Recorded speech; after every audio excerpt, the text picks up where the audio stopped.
దేవుడు ఏం చేస్తున్నాడు? యెహోవాయే నయమానునకు జయము కలగజేయుచూ ఉండెను. చప్పట్లు మాట్లాడే గట్టి. సరే, దేవుడు అంటే గిట్టున్నాడు, దేవుడు అంటే ఇష్టం లేనోడు, ఎన్నడూ దేవుని దగ్గరికి రానోడు, ఎన్నడూ దేవునికి ప్రార్థన చేయనోడికి యెహోవా దేవుడు మేలు చేస్తున్నాడా, కీడు చేస్తున్నాడా? చెప్పాలి.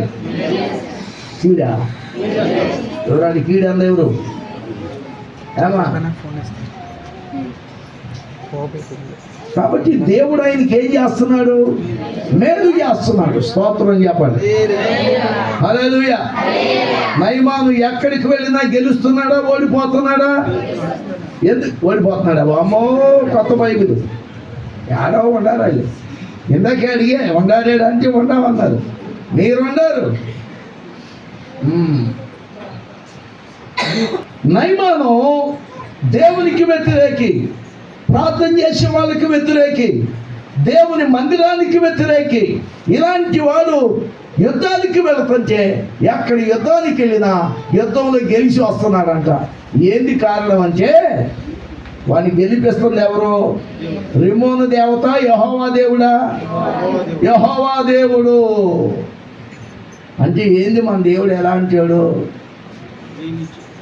ఎంత మూర్ఖంగా ఉన్నా, ఎంత దేవునికి వ్యతిరేకంగా ఉన్నా, ఎంత దేవుణ్ణి తిట్టుకున్నా, ఎంత దేవుని ప్రజలకు నష్టం చేస్తున్నా, దేవుడు ఇంకా ఇంకా ఇంకా నీకు మేలు చేసే దేవుడని రాత్రి గమనించాలి. దేవునికి స్తోత్రం చెప్పండి. హల్లెలూయా. ఎంత ప్రేమ కలిగిన దేవుడు ఆయన. 1వ వచనంలో ఉంది, నేను చదివినప్పుడు ఆశ్చర్యపోయా.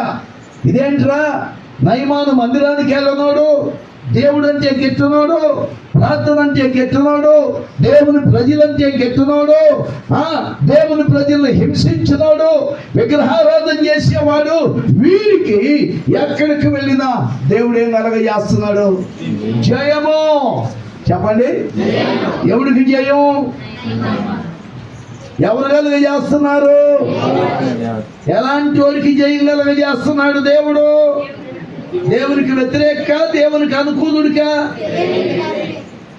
కాబట్టి మనం కూడా ఏం చేయాలి?